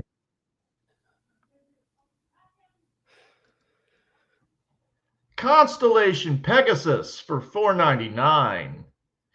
Is this the evidence that proves the God of Israel was just development and morphing of their present God? What say you, Dr. Kipp? is this the evidence that proves the God of Israel was just a development and morphing of their present God? So I think he's Constellation Pegasus is asking whether this is evidence that the God of Israel is an amalgamation of the Canaanite gods? Is is that what is being asked? Or I think just And it's generally that the notion of the Israelite God is one that developed and morphed over time, um, until eventually reaching its present iteration. yeah. Uh so I mean one of the tricky things here is there's just so much cross pollination going on all over the place in the ancient Near East, right? Like there's not so much that's unique to anyone. They're all sharing the same ideas and the same traditions and this in many respects the same stories. So it's if the God of the Bible is amorphous, great band by the way, of all the all the Canaanite gods or a bunch of ancient Near Eastern gods, then it's the same holds for pretty much everybody in the same period, right? Something that I'm constantly getting after people about is, you know, just just just taking it down a notch, um, with this idea that the biblical authors are lying and they're hiding things and it's a big cover up and they're plagiarizing, and I'm like, no, I mean, it's so much more complicated than that. But this is just what this is how the ancient world worked at that point in time too. So yeah, so I guess in that sense, yeah, sure. Yeah, I'm with you 100%. It's not like it's utter thought crime and outright Oh yeah. lying or conspiratorial stuff going on. This stuff was perfectly organic. It's just what ancient people did back then. Um, See it for what it is, sure, but you don't have to. Yep. denigrate the ancients for having done this stuff. That's not necessary. You maybe denigrate the apologists for they're the ones who attempt to cover this stuff up and try their way out of it with their nonsense. Exactly. Yeah. Yeah. Yep. Of course I'm right. Thank you so much, Constellation Pegasus. Appreciate the super chat. What else have we got here, kids? Constellation Pegasus 9. Johnny Cash shirt, Mr. Kipp? Oh yeah, I just absolutely. don't see it. No. The Man in Black. How would Johnny Cash have introduced himself once on stage, Dr. Kipp? What would This he have is a said? joke. I don't And know. how would he have said it? He would have said, "Hello, I'm Johnny Cash." Yeah, but you didn't say it right. That sounded Canadian. You got to say it right. I'm sorry. I can't. Can you do it then? Because you're from Kentucky, right? I'll do my best. Hello, I'm So Johnny Cash. that's way better than mine. That was actually Hey, when I was when I had moved into my very first place, um, you know, away from my parents' house, uh, and we had an answering machine. Of course, you know what that is, but I'm saying it slowly for many in your audience who probably doesn't understand what this thing is. But I had an answering machine, and that was what was on my answering machine. I had found a recording of oh one of wow. his live shows, and so I just put it on there. People would call my house, and the answering machine would pick up, and Johnny would say, "Hello, I'm Johnny Cash," and then there would be a beep, and people would go, yeah, it was great fun. The fun you could have with You know, answering one of machines. those 80s nostalgia videos I was just watching last night was talking about how we really grew up during a golden age. It really was a golden age. But at the same time, I'm sure every generation, when they reach their 40s or 50s, looks back and says, wow, that was really a golden age that we grew up in. I don't know. You know what I mean? It could be relative. It could be relative. Yeah, yeah, I don't know. I wish you did. It's All your I worth at this point. it's Thank you hard so it's hard much, to know. It's hard to Constellation imagine Pegasus. how anybody's going to look back and go, "Wow, the 2020s were a golden age." Yeah. Remember President Trump? He was a really good kid. Remember the And party they had on Twitter? January the Do you 6th at the remember Capitol, the Twitter? party with the fireworks? Yeah. Man, they just don't make them like they used to. No, they don't. They Ricky don't. Johnson, our good buddy Ricky Johnson, for $5, buy David Fox some popcorn on your next movie date. Aw, that's nice. That's nice of you, Oh, Ricky. thank you, Ricky. Hey, He needs, as I mean, as he my eats good a buddy lot David of says, popcorn. yes. So I feel like And he he probably eats it needs right into the goddamn microphone. And people are a big fan of it. People love it. They love it. It's a good shtick, and he needs to keep goddamn doing it. Yes, he does. That Thanks for helping out, butterball. Ricky. John, for the super chat. Appreciate it as always. What else have we got here, kids? What else? A lot of comments. I'm going to have to go back and review this stuff later because this is a lot. Constellation Pegasus again for $9.99. Thank you so much. So these scribes with a different theology years down the road changed, or rather updated, the new views on the text. They thought they were correct in doing this. Huge differences. Absolutely. And this was, I mean, this is really the point, right? Like, so I did a stream earlier today on Myth Vision podcast where I talk pretty directly about this, and this is the feature of my latest video in my Dead Sea Scrolls series, which is titled "What is a Biblical Text, Anyways?" Um, and the idea is that what we see happening within the Dead Sea Scrolls, in particular, and the Dead Sea Scrolls have now also helped us to understand what's going on in literature that we already knew about in early Judaism, including like the New Testament. Um, is that texts were constantly being updated, changed, revised, because scribes were fixing things that they saw were wrong. But more to the point, this isn't something that they just started doing out of nowhere. Like, this is something that was always done. The book of Deuteronomy was written because somebody had problems with what was in the covenant code in the book of Exodus, right?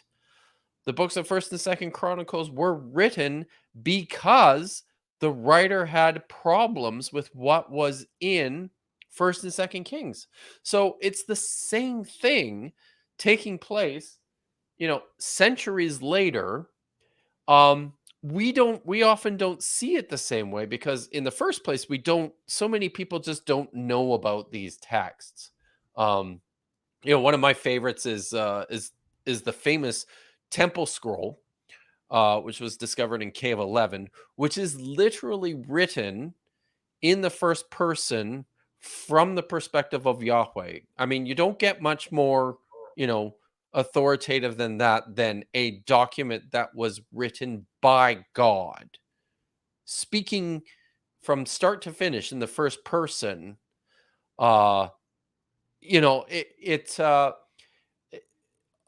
this is something. It's a continuation of an ancient process, and this is how all scripture was written. It was all just recycling the old traditions and making them work for where people were at now. Because circumstances are always changing, you always need to change your texts.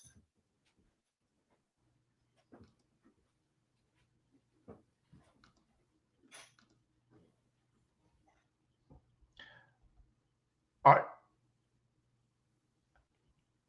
are you finished We speaking, or did good? I lose you? I'm done. Oh, you didn't hear me at the end? Oh dear. No, you said people were Sorry. always altering the text. I had stepped away on screen to open up something else, and I wasn't sure Oh, whether you yes. had finished what you were. So basically, we just fucked this whole show. It's We this went did. downhill fast. This is It sure this is did. bad. Come tomorrow, you and I are Well, both yeah, I think you. going I to be think short of many subscribers. yes. After this. Thank you so much once again, Constellation Pegasus. Very Great generous, question. and I very much absolutely. Let's go on down the line and see what else we might have here. Are we caught up? Constellation Pegasus again for $4.99. This is what Jehovah's Witnesses have done their entire history with new light. It's criminal. Well, it is now. uh Much more acceptable back in antiquity. But I mean it just goes to show you there's nothing really all that innovative or new. It's the same stuff, right? Yeah. Yep. History repeats itself. Yeah, it Maybe her does. story as well. Maybe her story as well. Thanks again, Very, Constellation Pegasus. very clever. Very much appreciated it. Let's go on down the line. Anyone else? Anyone else? Let's see here. Theophilus says David Falk is cognitive biased. No, no, sir. He is no such thing. Really? Come on. Let's see. And I like this. Dr. Kipp is a beast. He's calling you ugly. That's A, what he's saying a here. He's saying you're an beast. ugly son of a bitch. Yeah, It that's sounds what he like must that. be. That's okay. I get on these streams with all these beautiful people like Hmm. Derek Lambert with his dreamy eyes and uh Joshua Bowen with his perfect hair and his perfect smile. I understand where I rank in in the grand scheme of things. So I am a beast. It's true. Oh, don't you dare say that. No, no, no. Not with those locks. No, sir. I won't hear it. I won't hear it. Stuart Thorpe for $2. Kip, weirdest thing you Weirdest read thing. the Dead Scroll? Hmm. It's a good question. That is a good question. Um Boy, and it's kind of it's difficult to answer, I guess, because I've been I'm in so much of the stuff that maybe I once thought was weird starts to sound pretty normal. I think maybe not the maybe it's not the weirdest, but one of the most amusing things might be there's a large Aramaic manuscript called the Genesis Apocryphon, which is a retelling of stories of the patriarchs from Genesis. And when it comes to the story of Abraham um, having to mislead the king of Egypt because he's afraid of going down there, that Sarah, his wife, is so beautiful that the king is just going to kill him and keep her for himself as his wife. Um, of course, the Genesis Apocryphon develops this whole amazing apologetic as to why Abraham was actually pretty okay in doing this. Right? He wasn't actually a bastard, in the story, there's this very amusing part where apparently Sarah was so astonishingly beautiful, just the most beautiful woman on the face of the earth. Um, and Abraham already knows ahead of time that he's got to sneak her into the country, so he puts her in a box in order to get him across the border and through customs, as you know, as it happens. Um, and one of the Egyptian customs agents sees the box and thinks that there's probably some good choice Canaanite fruit or something in there. So he's just going to open it up and help himself to what's in there, as custom agents do. I think they still do that, actually. But so he opens the box, and the text says that as soon as he opens the box, the beauty of Sarah was so overpowering that it like blew the box open once it was open just a little bit of a crack. And the radiance of her beauty was like a light that shone out and filled the entire land of Egypt. And then, it spends like a column and a half describing in vivid detail the many perfect attributes of Sarah's beauty. I had a teacher once who described it as like Second Temple, uh, early Second Temple Jewish porn for these poor repressed men living alone out in the desert. So I mean that's pretty weird, you know. But yeah, I'm sure I could think of some more stuff if I had the time. But I'm gonna start focusing on that now. Yeah, yeah. I just gotta say that's a good woman to light up an entire nation like that. The only thing we have comparable to that today here in the U.S., I would say is Marjorie Taylor Greene. That's a woman with beauty and brains to go Yes. along. Yes. That's I'm telling you, that's good stuff. Thank Amanda you so points much, out Stuart Thorpe. Amanda For A points out that Sarah was a 99-year-old babe. You got it. All right, kids. I'm just checking to see if you got Kipp. You do the cooking there in the Davis household, so we'll I try and do. wrap this up fairly soon here. You Let's know, see we here. usually Dr. eat pretty Cheryl for late, five but dollars. just last night my wife was complaining to me that she gets hungry earlier than I'm ready to make supper. So, but yes, sorry. Gotcha. All right, we'll We'll try to wrap finish this up up here. soon, guys. Yeah. Dr. Cheryl, what are some of the best Ah. resources besides you that you could recommend in studying the Dead Sea Scrolls? Dr. Cheryl Lyle is one of my fabulous patrons. Resources that you could recommend for studying the Dead Sea Scrolls. So I can grab a couple. This is still a very good book. This is a very good, reasonably comprehensive introduction to the Dead Sea Scrolls by James C. Vanderkam and Peter Flint, called "The Meaning of the Dead Sea Scrolls: The Significance." Their significance for understanding the Bible, Judaism, and Christianity. This is a good intro text.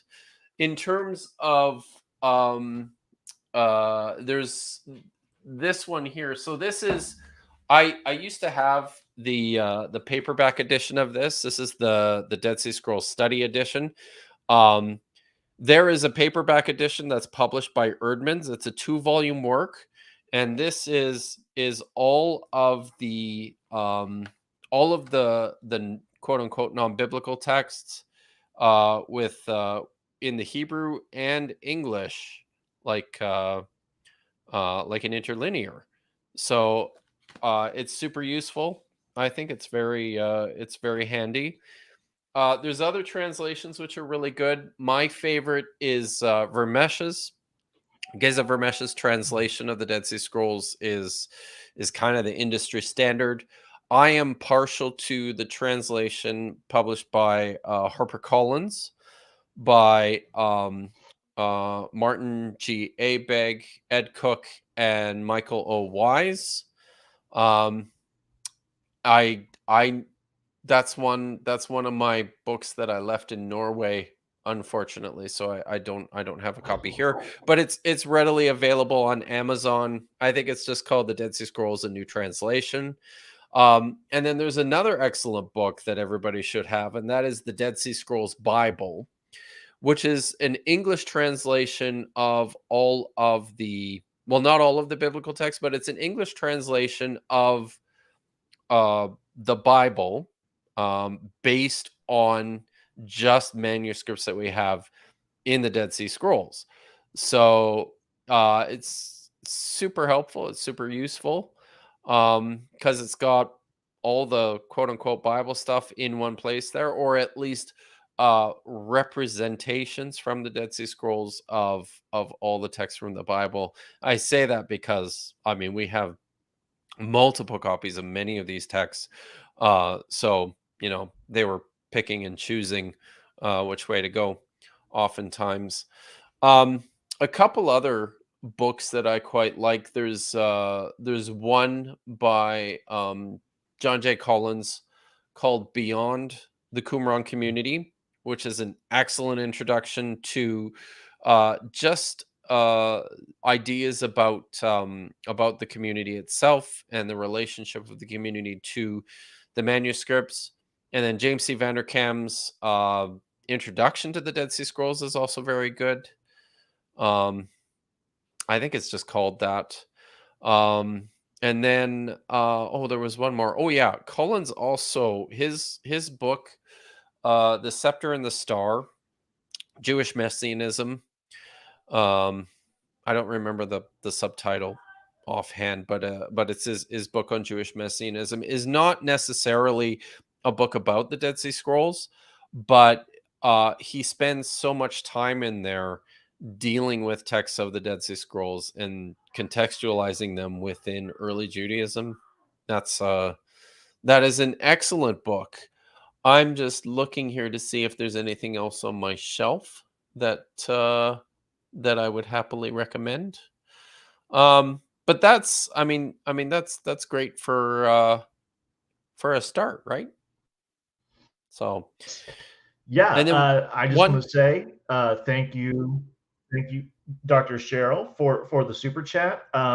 I wish that Dr. Kipp had provided you a more comprehensive and thorough answer. I feel the same way, but sorry, that'll just what have to can I do. do, right? Uh, I guess so. Just violently incomplete. Man, maybe think on it more next time. Do you have time for a couple more? Yeah, sure. Let's do it. All right. All right. Thank you again, Dr. Cheryl. David Hepworth for 4.99. Thank you so much. Do you think fundamentalists in history if religious leaders kept changing texts, or did the scribes likely claim divine revelation? I have to look at this a couple times here. Do you think there were fundamentalists in history if religious leaders kept changing texts? Or did the scribes likely claim, oh, I feel like this is sort of an either or question, and I would tend more towards the or. I think that what we have happening most likely is the second part.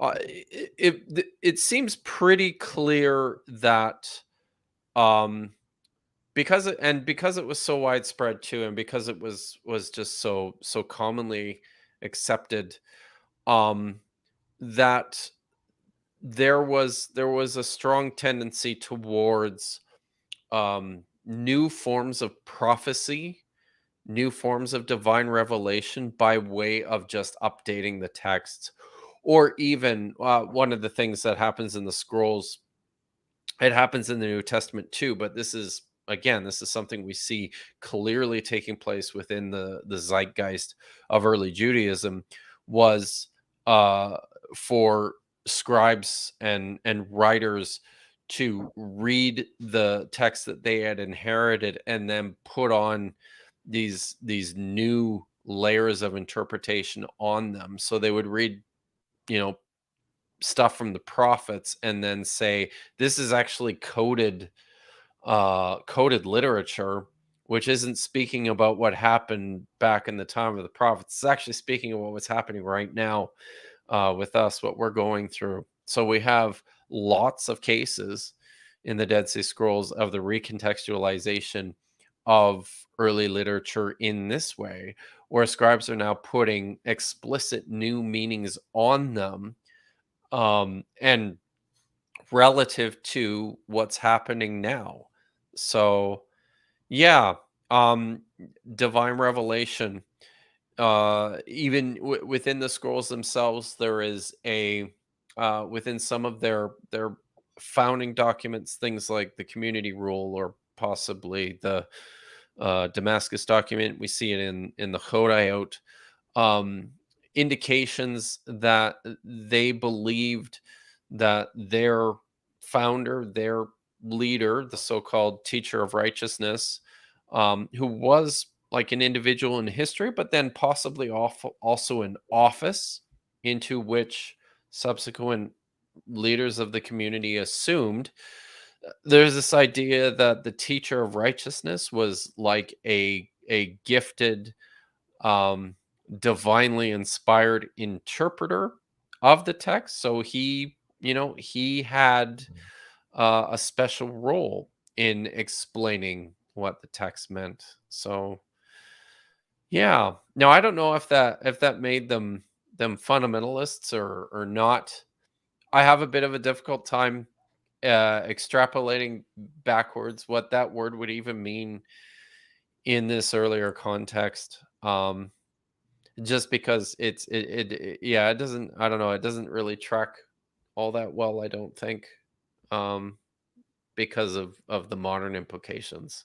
But yeah, Thanks for the calm down, question, Derek. David Hepworth. Kip, have you got two? Have you got 2 more hours? 2 more hours? Yeah, 2 more hours. Yeah, sure. Let's just We're gonna go till go all midnight. night, shall we? Yeah. Zygnomorph. That's Nice.